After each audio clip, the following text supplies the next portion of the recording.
خواتین و حضرات، سلمی سے زندگی کی بات کا یہ سلسلہ آگے بڑھ رہا ہے۔ سیکوینس کے حساب سے، ترتیب کے حساب سے یہ ایپیسوڈ نمبر 18 ہے۔ 17 میں ہم عزیر صاحب کے گھر حاضر ہوئے تھے اور اب ہم عزیر صاحب کے گھر سے باہر انتہائی شرافت، ادب اور احترام کے ساتھ باہر نکل رہے ہیں، اور یہ سلسلہ ایپیسوڈ نمبر 18 کے ساتھ آگے بڑھ رہا ہے۔ لیکن ایک سیکنڈ ذرا یہاں رک کے میں یہ عرض کر دوں کہ اب سلمی صاحب پھر ایک مرتبہ ایک ایسے دوراہے پہ کھڑے ہوئے ہیں ری سیکوینسنگ کرنے کے لیے ان ایپیسوڈز کی، کہ اس سے ذرا ایک تھوڑی سی سکون کا احساس ہو، کیونکہ ابھی بھی یہ معاملہ ذرا سمجھ میں نہیں آ رہا ہے، پکڑ میں نہیں آ رہا ہے، کیونکہ اب یہ ایپیسوڈ بہت تیزی سے آگے بڑھیں گے، لہٰذا اس کی ترتیب کو ایک مرتبہ پھر تبدیل کرنا ضروری ہو گیا ہے، اور یہی کچھ معاملات تھے جس کی وجہ سے خاکسار کو اب یہ ایپیسوڈ نمبر 18 کے ساتھ حاضر ہونے میں وقت لگا۔ بہرکیف اب یہ آنے والے جو ایپیسوڈز ہوں گے وہ سلمی صاحب ان کی جو گنتی ہے وہ تھوڑی سی تبدیل کر دیں گے، لیکن ایسیز کے اندر جو لکھا ہوا ہوگا وہ یہی ترتیب چلتی رہے گی، 17، 18، 19، 20، 21۔ لیکن ابھی آپ کنفیوز نہ ہوئیے، خاکسار آپ کی خدمت میں کلیئرٹی لے کے پھر حاضر ہوگا۔ بہرکیف اب اس وقت تو ہم عزیر صاحب کے گھر کے باہر آ چکے ہیں، اور اب سیدھے ہاتھ پر ہم مڑ رہے ہیں میجر حمید الحسن صاحب کے دولت کدے کی طرف، جیسے کہ وعدہ کیا تھا کہ اب اس گھر میں داخل ہونا بہت ضروری ہے، اور یہ گفتگو اس گھر کے وسیلے سے غالباً تھوڑی سی طویل ہو جائے گی، اور اس میں کسی قسم کی کنجوسی نہیں کروں گا۔ ہو سکتا ہے، بہت ممکن ہے کہ یہ ایپیسوڈ نمبر 18A ہو اور پھر B ہو۔ ابھی دیکھتے ہیں کہ یہ معاملہ ایپیسوڈ A اور B پہ ہی رکے گا یا C پہ بھی جائے گا، کیونکہ اب بھائی اس کے بعد ہمیں ملک صاحب کے گھر بھی تو داخل ہونا ہے، پروفیسر ظہیر الدین ملک، اور وہاں بھی بچے بیٹھے انتظار کر رہے ہیں ہمارے دوست۔ تو بہرحال چلیے اب ہم فی الحال تو آگے بڑھ رہے ہیں، اور اس پھاٹک اور اس گیٹ کے سامنے سلمی صاحب پہنچ کے رک گئے ہیں، جس گیٹ کے 2 حصے تھے، وہ بیچ میں سے کھلتا تھا، ایک سیدھے ہاتھ کی طرف پڑ جاتا تھا، دوسرا الٹے ہاتھ کی طرف جاتا تھا، اور وہ ایک کے اوپر وہ جو کنڈی ہوتی ہے وہ سڑاک سے جو دوسرے گیٹ میں کے اوپر گر جاتی ہے آ کے، وہ کنڈی تالا والا کچھ نہیں تھا۔ اب وہ اندر سے کوئی اور تالا ہوگا تو مجھے اندازہ نہیں ہے، لیکن وہ اس گیٹ کے اوپر تو کوئی تالا ہوتا نہیں تھا۔ بہرحال اب یہاں پر میں اس گیٹ میں داخل ہونے سے پہلے، اس سے پہلے کہ میں یادوں کے سیلاب میں غرق ہو جاؤں، میں تھوڑی دیر ٹھہرتا ہوں، اور چند باتوں کی وضاحت کرنا بہت ضروری ہو جاتا ہے۔ پہلی بات تو یہ ہے کہ گزشتہ ایپیسوڈ میں جب میں ایپیسوڈ نمبر 17 ختم کر رہا تھا تو اس وقت میں نے حمید صاحب کے گھر کا ذکر کیا تھا، سب کا ذکر کیا تھا، لیکن سروت بھائی کا نہیں کیا تھا۔ غالباً سروت بھائی نے یہ محسوس بھی کیا ہو، یا ہو سکتا ہے نہ کیا ہو، اس کی وجہ تھی۔ میں سروت بھائی کا ذکر باقاعدگی کے ساتھ اس ایپیسوڈ کے ذریعے شروع کرنا چاہ رہا تھا۔ میں سروت بھائی اور بھائی جان فیروز بھائی دونوں کا ذکر ایک ساتھ اس جگہ سے شروع کرنا چاہ رہا تھا، اور یہی وجہ تھی کہ میں نے پچھلی گفتگو میں ذکر نہیں کیا، کیونکہ یہ جو ہمارے بھائی جان فیروز بھائی اور سروت بھائی کا رشتہ ہے، یہ ایک بے مثال رشتہ ہے، یہ بہت مستحکم اور مضبوط رشتہ ہے، جس کو بیان کرنے کے لیے میرے پاس الفاظ نہیں ہیں۔ اگر میں اس رشتے کو محض دوستی کہہ کے پکاروں تو غالباً اس رشتے کی یہ توہین ہوگی. وہ لفظ ابھی تک میں نے تو نہ پڑھا ہے، نہ سنا ہے اور نہ دیکھا ہے جو اس رشتے کی عکاسی کر سکے. یہ ثروت بھائی اور بھائی جان کا جو رشتہ تھا، یہ ایک ایسی نوعیت کا رشتہ تھا جہاں پر آپ صرف ان کے وجود کو ایک ساتھ دیکھ کر محسوس کر سکتے تھے.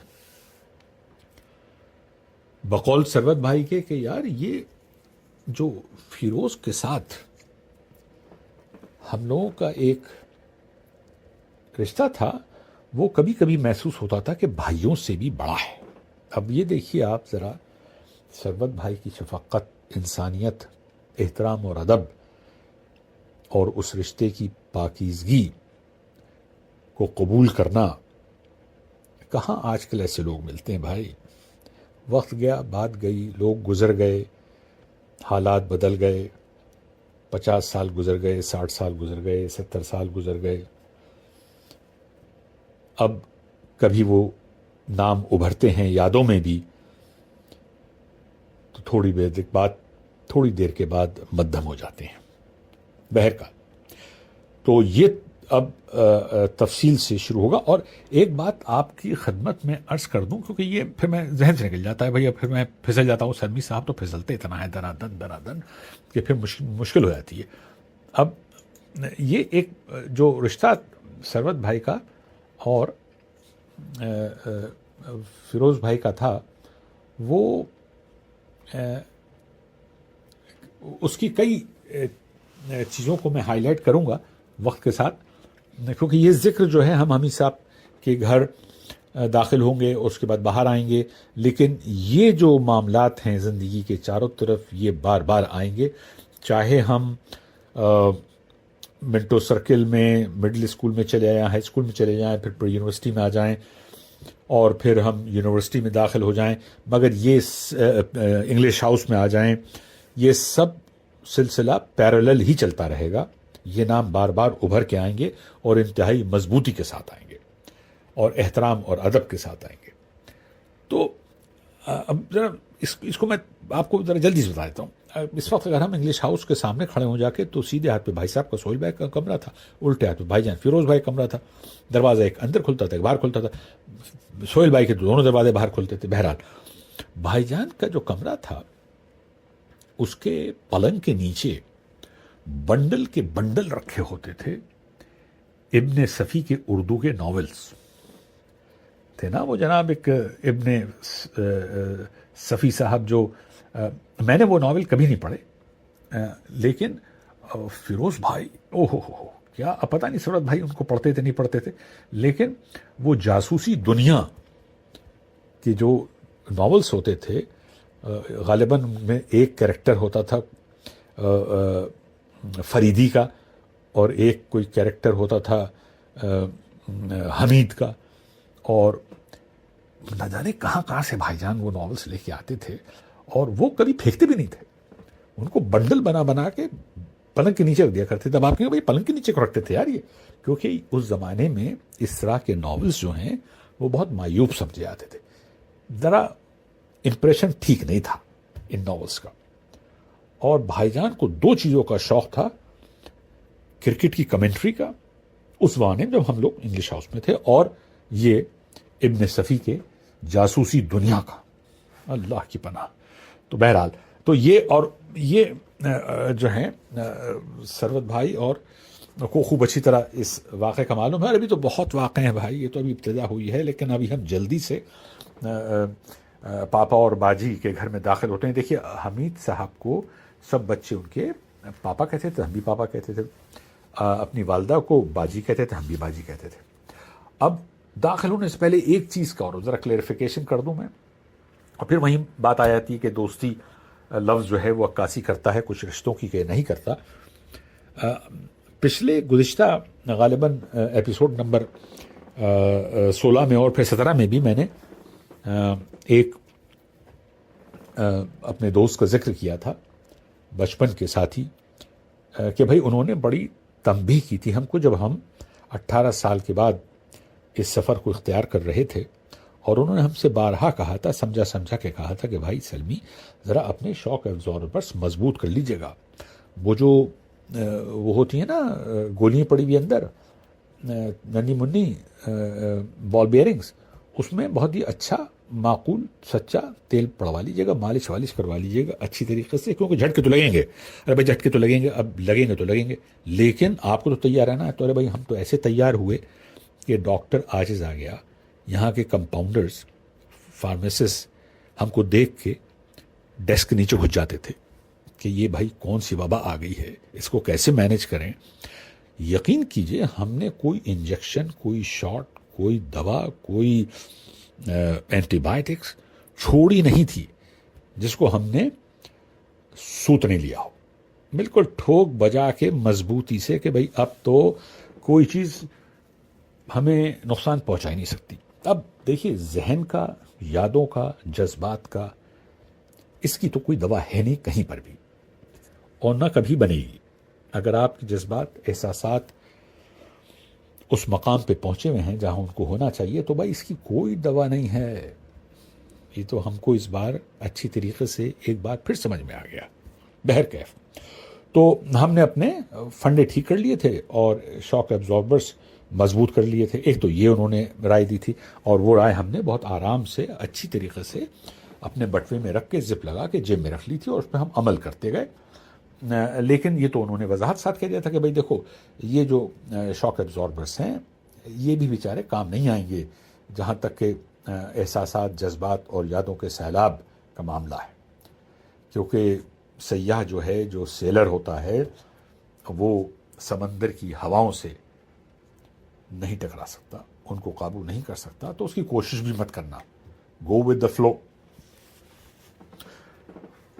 گزشتہ ہفتوں میں ایک اور چیز کی وضاحت انہوں نے کر دی۔ آپ کو معلوم ہے سلمی صاحب تو ہر وقت ایک تماشا بنائے رہتے ہیں کہ بھئی ہمیں تو اس کی سیکوینس ہی نہیں معلوم، ورانڈا کیا ہوتا ہے، صحن کیا ہوتا ہے، آنگن کیا ہوتا ہے، ہماری سمجھ ہی نہیں آتا، الٹا ہاتھ کیا ہوتا ہے، سیدھا ہاتھ کیا ہوتا ہے، یہ معلوم ہے، دائیں بائیں کا ہمیں کچھ بھی اندازہ نہیں ہے۔ تو پھر وہی ہم کہ بھئی برآمدہ جو ہے وہ صحن کو کہتے ہیں کہ آنگن کو کہتے ہیں، وائس ورثہ۔ بلا وجہ کا ایک شور تھا، ہمارے دوست نے کہا بھائی ٹھہرو یار، تم یہ کیا تماشا ہے، یہ کیسی سمجھ میں نہیں آ رہی ہے آپ کی بلا وجہ۔ ارے بھائی حساب کتاب نہیں سمجھ میں آئے، وہ سمجھ میں آتی ہے بات، سمجھدان چھوٹی ہے آپ کی۔ ارے بھائی برآمدہ جس کو کہتے ہیں، انگریزی کا لفظ ہے برانڈا، اور یہ جو برآمدہ ہوتا ہے اس کے اوپر چھت ہوتی ہے۔ بس جناب کیا بات ہے، 1 منٹ میں سمجھ میں آ گئی بات۔ برآمدہ جو ہوتا ہے وہ چھت والا ہوتا ہے، اب باقی جو آنگن اور دالان اور میدان اور پتہ نہیں کیا کیا ہے وہ سب اس کی سیکوینس بعد میں سمجھ لیں گے، ابھی سمجھنے کا وقت نہیں ہے۔ تو جناب یہ بھی بات انہوں نے وضاحت اس کی بہت اچھی طریقے سے ہمیں ہمارے لیے کر دی تھی۔ اور ایک اور بات انہوں نے کہی تھی کہ بھائی یہ آپ جذبات کی شدت میں لفظ استعمال کرتے ہیں شفقت، ارے بھائی شفقت نہیں ہے، شفقت ہے۔ اور اخلاق، ارے بھائی اخلاق ہے، اخلاق نہیں ہے، اخلاق الرحمان قدوائی صاحب جو ہمارے والد صاحب سے پہلے پروکٹر ہوئے تھے اور کیمسٹری ڈپارٹمنٹ میں غالباً پروفیسر تھے وہ، اور اس کے بعد بدر الدین طیب جی کے زمانے میں ہمارے والد صاحب ابا پروکٹر ہوئے، اور قدوائی صاحب اخلاق الرحمان قدوائی صاحب دہلی چلے گئے UPSC کی چیئرمین ہو کر، اس کے بعد وہ کئی ریاستوں کے گورنر ہوئے، اور ان کے بھانجے بھتیجوں سے ہمارے کافی پرانے اور اچھے تعلقات ہیں، بے لوث تعلقات ہیں، ان کے بیٹے سے بھی اور ان کے بھانجے بھتیجوں سے بھی، اور ہماری بیوی کی بھی، ہماری شریک حیات بیوی شہناز سلیمان کی بھی ان سے بہت اچھے اور بہت پرانے اور بے لوث تعلقات ہیں، انتہائی نفیس اور شریف فیملی ہے۔ بہرحال چلیے، تو اب یہ بات بھی ہمارے سمجھ میں آ گئی بہت اچھی طریقے سے، اور ہم کوشش کریں گے کہ ہم اپنے تلفظ پہ ذرا قابو رکھیں، جذبات پہ تو نہیں رکھ پاتے لیکن قابو ہم تلفظ پہ کرنے کی کوشش کریں گے۔ اور بھائی آپ، ہم تو واقف ہیں ان سے، پتہ نہیں آپ لوگ جانتے کہ نہیں جانتے، ایک ہمارے دوست ہوا کرتے تھے داغ دہلوی، یہ 1831 اور 1905 کے پھیرے میں اس دنیا میں مقیم تھے. یہ داغ دہلوی صاحب بھائی بہت اونچی چیز تھے. یہ ان کے بڑے عالم، فاضل، فلسفی، شعراء اکرام ان کے شاگردوں میں سے تھے، اور یہ بہت زیادہ مشہور شخصیت تھے. اب پتہ نہیں آپ نے ان سے دوستی کی کہ نہیں کی، لیکن یہ بہت ہی ماہر شخص تھے. اور ان کا جو ہے وہ اردو ادب میں کافی اچھا میجر کنٹریبیوشن ہے. اور ان کو ان کی غالباً رخصتی حیدرآباد میں ہو گئی تھی. پیدائش تو غالباً یہ ہوئے تھے، پیدا ہوئے تھے، جلوہ افروز ہوئے تھے دہلی میں، اور اس کے بعد یہ جو ہے وہ غالباً حیدرآباد وغیرہ میں یہ فارغ ہو گئے تھے. ان کی جو اب یہ نواب، پتہ نہیں کیوں ان کا نام جو تھا نا، پیدائشی نام تھا نواب صاحب. اب یہ کوئی نواب کیسے ہو گئے تھے، یا کسی نے غلطی سے نام رکھ دیا تھا ان کا، لیکن بہرحال ان کا پیدائشی نام جو تھا وہ کوئی ایسی تھا، نواب خان ہو یا کچھ ایسا. تو اور پھر یہ جو تھے وہ ان کی والدہ ماجدہ نے شادی بھی کر لی تھی بہادر شاہ ظفر کے، پتہ نہیں نواسے سے، پوتے سے، کس سے. تو وہ میرے خیال سے اس رشتے سے یہ کوئی نواب وواب ہو گئے ہوں گے. لیکن بہرحال یہ جو تھے وہ تھے تو داغ دہلوی. بچپن میں کسی نے چاکا لگا دیا ہوگا ان کو بچپن میں کوئی سلمی صاحب کا ڈپلیکیٹ مل گیا ہوگا، اور اس نے کوئی ان کی شخصیت پہ ایسا وار کر دیا ہوگا کہ ان کو ایسا تگڑا چاکا لگ گیا ہوگا کہ انہوں نے اپنا نام ہی داغ رکھ لیا. قصہ ختم، تمام بھائی میرا نام داغ ہے، داغدار ہو گیا ہوں میں.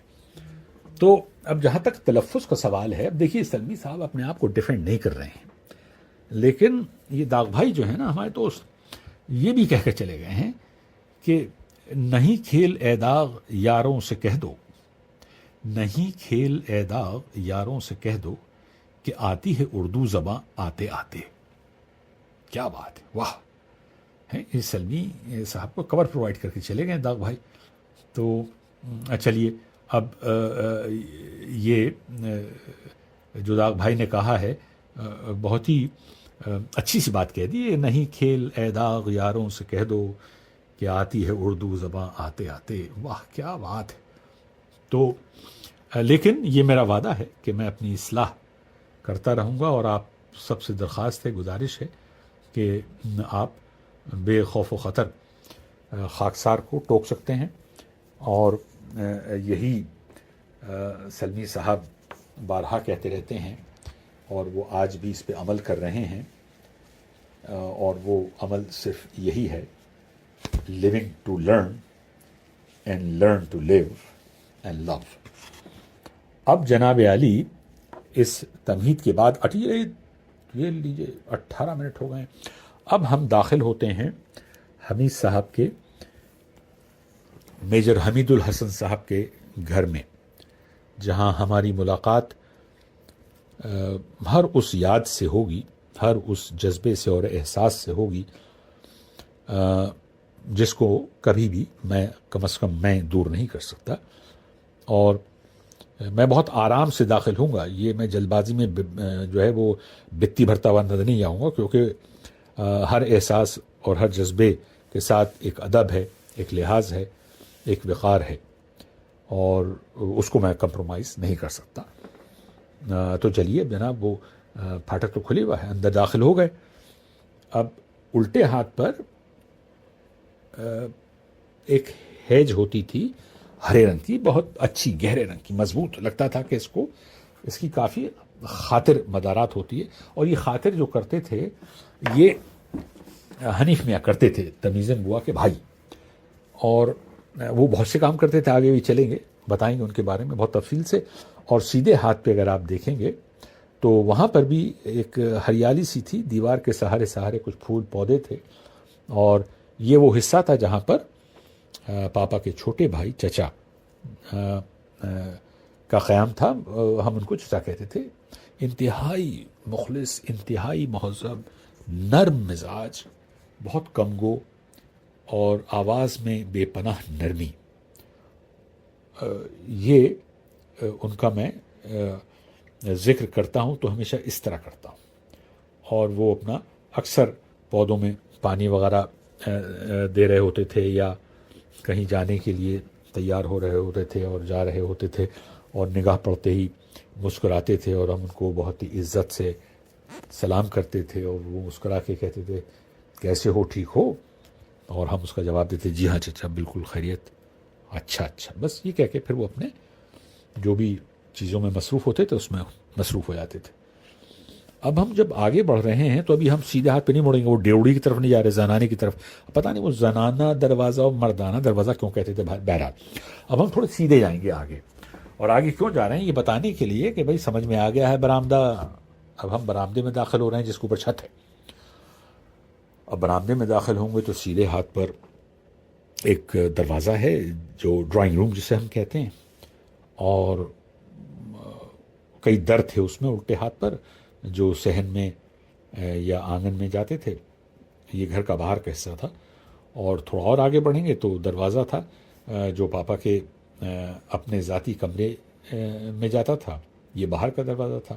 اور اسی سے تھوڑا اور آگے آپ نگاہ اٹھا کے دیکھیں تو ایک اور دروازہ تھا، تو جو غالباً وہ غسل خانے کا دروازہ تھا کہ بھئی باہر بیٹھے والے لوگ جو ہیں اگر ان کو کوئی شدت سے کسی چیز کا احساس ہو تو جلدی سے وہاں جا کے فراغت حاصل کر لیں اور باہر آ جائیں۔ اور اسی کے برابر میں ایک موٹر سائیکل کھڑی ہوتی تھی، چمکتی بھی بالکل، اس کا گہرا لال رنگ تھا، مرون کلر جو ہوتا ہے نا، جو وہ ایک مخصوص کلر تھا اس کا، اور وہ چمکتی رہتی تھی، اور اس کو چمکانے کا صحرا بھی حنیف میاں کے سر تھا۔ اب یہ حنیف میاں انتہائی نفیس شخصیت تھے، بہت ہی نرم آواز تھی، ہر وقت مسکراتے رہتے تھے، انتہائی مہذب طریقے سے پیش آتے تھے باجی اور پاپا کے ساتھ، ظاہر سی بات ہے، اور ہم لوگوں کے ساتھ بھی بہت نرم طریقے سے گفتگو کرتے تھے۔ کبھی کبھی تو ان کے پاس جا کے پوچھنا پڑتا تھا حنیف میاں کچھ ارشاد فرمایا ہے آپ نے؟ ٹوپی لگاتے تھے اور ایک پتلون اور شرٹ، غالباً آدھے آستین پوری آستین جو بھی تھی وہ پہنتے تھے، شوق کپڑے کبھی نہیں پہنتے تھے وہ۔ اور اب یہ جہاں موٹر سائیکل رکھی ہے اس کے ہم سیدھ الٹے ہاتھ پر اور چلے جائیں تو وہاں ایک اور حصہ تھا جہاں پھول اور پودے وغیرہ لگے ہوئے تھے، اور پھر ایک دروازہ تھا۔ جب آپ اس سے باہر نکلیں تو بالکل ہی سامنے اس کے ایک اور دروازہ تھا، وہ پروفیسر فضل الرحمان کا گھر تھا، ہمارے دوست نصیر کے والد صاحب، وہ بھی کیمسٹری ڈپارٹمنٹ میں تھے۔ اور ان کے گھر میں داخل ہونے سے پہلے اگر آپ سیدھے ہاتھ کی طرف مڑ کے دیکھیں گے تو ایک پھاٹک تھا، وہ پروفیسر براد مصطفیٰ صاحب کا دولت قدہ تھا، اور اس پھاٹک کے دروازے جب کھلے ہوتے تھے تو سامنے ہی ایک ان کی جیپ تھی لوہے کی، وہ کھڑی ہوتی تھی، اور ان کے اس پھاٹک سے لگا ہوا ایک دروازہ تھا جو جذبی صاحب، پروفیسر جذبی، مشہور شخصیت، ان کا گھر تھا، ان کا دولت قدہ تھا۔ اور اب ان دونوں گھروں کے جو مین ڈور تھے وہ تو آگے سڑک پہ کھلتے تھے اس طرف، تو یہ اس علاقے کا ذکر خیر ہے۔ ابرار صاحب کی جو یہ جیپ تھی، بھائی کم از کم ہم تو کوشش کرتے تھے کہ جب یہ جیپ ہم دیکھ لیں دور سے تو جاڑی میں کچھ چھپ جائیں، کیونکہ ابرار صاحب تو بریک مار دیا کرتے تھے۔ اب بھائی شفقت تھی، محبت تھی، یونیورسٹی آتے ہوئے کہیں پر حقی صاحب کے گھر کے سامنے یا کہیں مشہود عالم صاحب کے گھر کے سامنے یا کہیں مل گئے وہ، تو وہ بیچارے شفقت کی وجہ سے بہت شفیق انسان تھے، وہ بریک مار دیا کرتے تھے فوراً۔ ہاں بھائی گھر جا رہے ہو؟ جی بیٹھو۔ ارے باپ رے باپ، اچھا وہ لوہا تھی، وہ جیپ ویپ نہیں تھی، محض لوہا تھی، اور اس کی سیٹ بھی، اس پہ تو کچھ رکھا بھی نہیں ہوتا تھا۔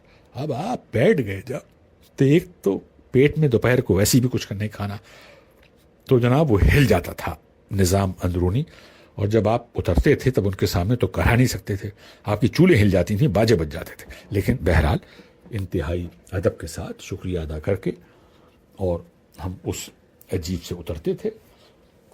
اور پھر ہم گھر کی طرف. اچھا اب یہ جیپ کا ذکر آ گیا، لیکن اس سے پہلے ایک اور ذکر کرنا بہت ضروری ہے. ہم جب چھوٹے سے تھے، میرے خیال سے 10-12 سال کے ہوں گے، 8-10 سال کے ہوں گے، تو ہم ویکینڈز پر حمید صاحب باجی کے گھر کے سامنے کھڑے ہو جاتے تھے گیٹ کے باہر، کیونکہ اس وقت صبح بڑی تیز چیز تھے. اس وقت کہیں پاپا جاتے تھے صبح کو موٹر سائیکل پہ، وہ باہر آتے تھے اور کک مارتے تھے، وہ گھر کے باہر ہی آ کے، پھاٹک کے باہر.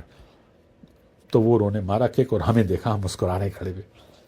وہ سمجھ جاتے تھے کہ یہ چڈو کھانے کے چکر میں کھڑا ہوا ہے، تو وہ مسکرا کے کہتے تھے بیٹھو، گھما کے لاؤں تمہیں. جی. اب ہم کود کات کے پھتکا کے پیچھے بیٹھ جاتے تھے جلدی سے، اور ان کی بشرٹ وغیرہ پکڑ لیتے تھے. وہ بیچارے کچھ کہتے نہیں تھے، انتہائی شفیق، محبت کرنے والے انسان تھے وہ. اور وہ ہمیں مسجد کے چاروں طرف کا جو چکر تھا، وہ تار والے بنگلے میں جو روڈ گیا تھا، معلوم ہے، سب معلوم ان کو کہ میں کیا عرض کر رہا ہوں. وہ 2 چکر لگوا کے اور ہمیں اپنے پھاٹک کے پاس ہی سامنے کھڑا کر دیا کرتے تھے. خوش؟ ہم کہتے جی جی خوش، تھینک، شکریہ بہت بہت. اور یہ کہ ہم کود کے اس سے اتر جاتے تھے. ہم چڈو کھا، یہ اکثر ہم ہر دوسرے تیسرے ویکینڈ یہ کیا کرتے تھے، اور وہ بہت مسکراتے تھے ہمیں دیکھ کے دور سے. اور تو ایک تو یہ چیز تھی. اب ہم دیکھیے، وہ ڈیوڑی کے دروازے سے جب اندر داخل ہوں گے تو وہاں داخل ہونے سے پہلے سیدھے ہاتھ پہ ایک کمرہ ہے جو بہت بڑا ہے، تھوڑا نیچے کی طرف تھا وہ. اور اب ہم ڈیوڑی میں جب داخل ہوں گے تو وہ 2-4 سائیکلیں کھڑی ہوں گی، کھڑی کیا پڑی ہوتی تھیں. اور پھر وہ دوسرا دروازہ آگے اندر داخل ہوئے.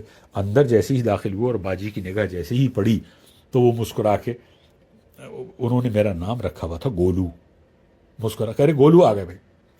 ارے بابر دیکھو گولو آ گیا ہے. اور وہ ہم سے کہتی تھی چلو اچھا ہنگامہ تو نہیں کرو گے، اندر جاؤ بیٹھو، پانی وانی پیو جا کے. اور وہ یہ کہہ کے چلی آتی تھی. اندر ہم اگر گرمیوں کا زمانہ ہوتا تھا تو باجی کی بڑی بہن، جن کو سب لوگ امی جان کہتے تھے اور ہم بھی ان کو امی جان کہتے تھے، بھوپال سے آتی تھی. اور ان کے صاحبزادے ان کے ساتھ آتے تھے، جن کو ہم سب ان کو اختر بھائی کہتے تھے، ہم بھی اختر بھائی کہتے تھے. تو اب دیکھیے یہاں پر ہم اب رک جائیں گے، کیونکہ اب ہم آگے بڑھیں گے تو پھر بہت زیادہ ذکر ہے، سب کا ذکر ہے، اور یہ سرسری ذکر ہے بھی.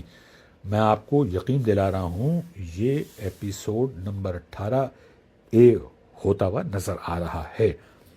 27 منٹ ہو چکے ہیں اور ابھی تو یہ ذکر شروع ہوگا.